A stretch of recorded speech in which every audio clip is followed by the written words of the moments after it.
காலையிலே எழுந்தவுடனேயே அவன் குளித்தாக வேண்டும். ஒரு நல்ல ஹிந்து தினசரி குளிப்பதாலேயே ஆண்டவனுடைய அனுகிரகம் வந்துவிடுமா என்று கேட்பவர்கள் பலர். ஆண்டவனுடைய அனுகிரகம் வருகிறதோ இல்லையோ, புற உடம்பு சுத்தமாகிறது.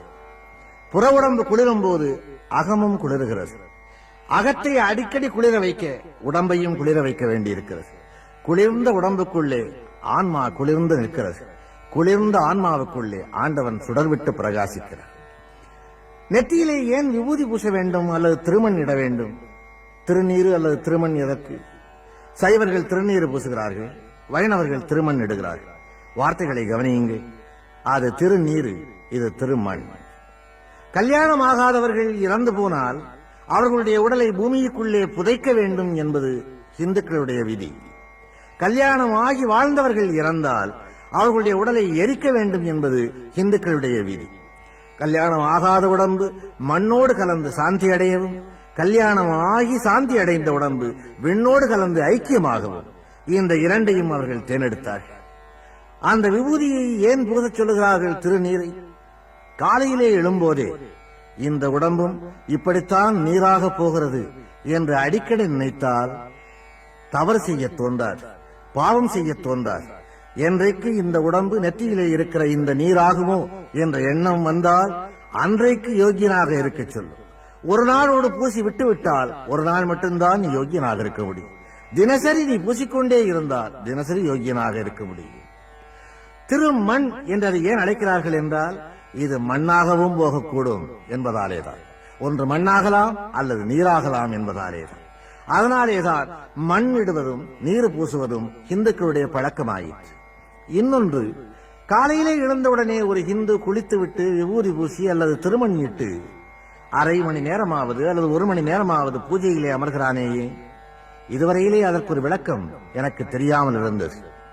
இன்றைக்கு வியாதிகள் எவ்வளவோ வந்திருக்கின்றன, அந்த வியாதிகளுக்கு மருந்துகளும் வந்திருக்கின்றன. ஆனால் அந்த நாளிலே இந்த வியாதிகள் ஓரளவுக்கு இருந்தன, ஆனால் இவற்றுக்கு மருந்து இல்லை. மிக முக்கியமானது இரத்த கொதிப்பு என்கின்ற வியாதியாகும். இந்த இரத்த கொதிப்பு வியாதிக்கு மருந்தே இல்லை 25 ஆண்டுகளுக்கு முன்னால் வரை. அண்மையிலே மகரிஷி யோகி அவர்கள் கார்டியோகிராஃப் போட்டு டாக்டர்கள் கூட ஒப்புக்கொள்ளக்கூடிய அளவிலே ஒரு புத்தகம் எழுதியிருக்கிறார்.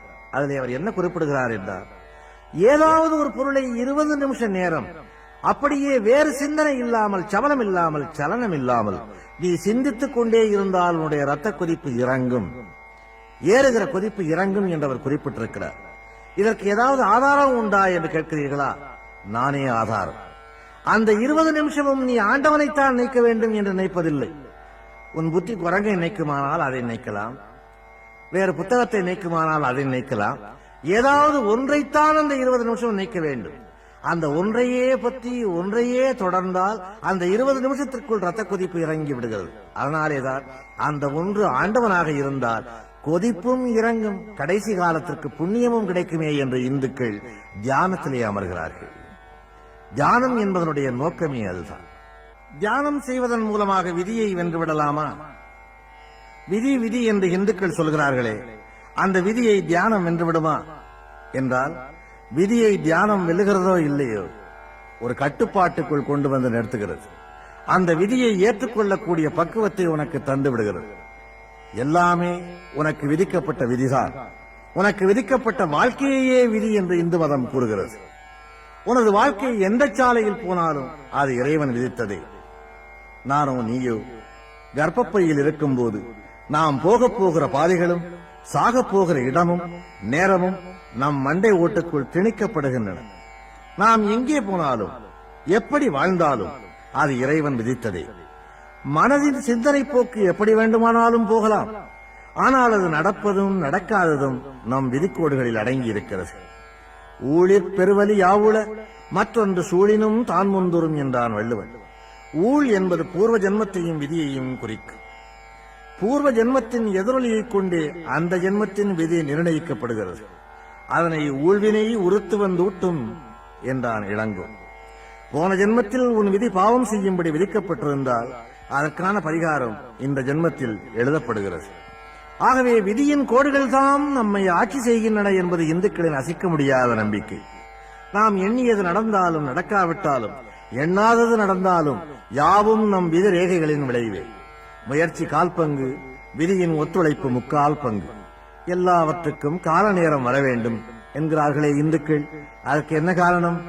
இன்ன காரியங்கள் நமக்கு இன்ன காலங்களில் நடக்கும் என்று விதிக்கப்பட்டிருக்கிறது, அவ்வளவுதான்.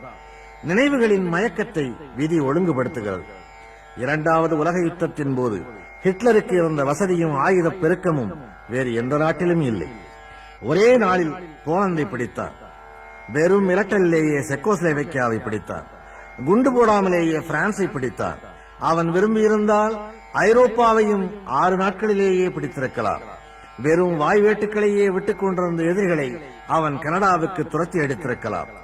அகில ஐரோப்பாவையும் பிடித்துவிட்டால் உலகத்தில் ஐரோப்பிய நாடுகளுக்கு காலனிகளாக இருந்த ஆசிய, ஆப்பிரிக்க, அரேபிய நாடுகள் அத்தனையும் குண்டு போடாமலேயே அவன் கைக்கு வந்திருக்கும். அமெரிக்கா, சோவியத் யூனியன் இரண்டையும் தவிர மீதி உலகம் அவன் கைக்குள் விழுந்திருக்கும். இது சுலபமாக நடந்திருக்கக்கூடியதே. ஆனால் விதி ஹிட்லரின் ஆணவத்தை ஆட்சி புரிந்தது. பிரிட்டனை கோழிக்குஞ்சு என்றவன் கேலி செய்துவிட்டு யானையை சாப்பிட்டால்தான் என் பசி அடங்கும் என்று சோவியத் யூனியனுக்குள் நுழைந்தான். அவனது சவக்குழி அங்கேதான் தோண்டப்படுகிறது என்று விதி சிரித்தது. சோவியத் யூனியனின் பருவகாலத்தில் அவன் சிக்கி சிக்கி இழுபட அமெரிக்காவும் பிரிட்டனும் தங்களை தயார் செய்து கொண்டு விட்டன. எச்சரிக்கையாக இருந்திருந்தால் உலகத்தையே ஆண்டிருக்கக்கூடிய ஹிட்லர் தன் பிணத்தை கூட பிறர் பார்க்க முடியாதபடி இறந்து போனான். உலக வரலாறுகளை கூர்ந்து கவனியுங்கள். விதியை மதியால் வெல்லலாம் என்று சில பேர் பேசுவது உண்டு. வெல்லலாம். அப்படி நீ வென்றுவிட்டால் நீ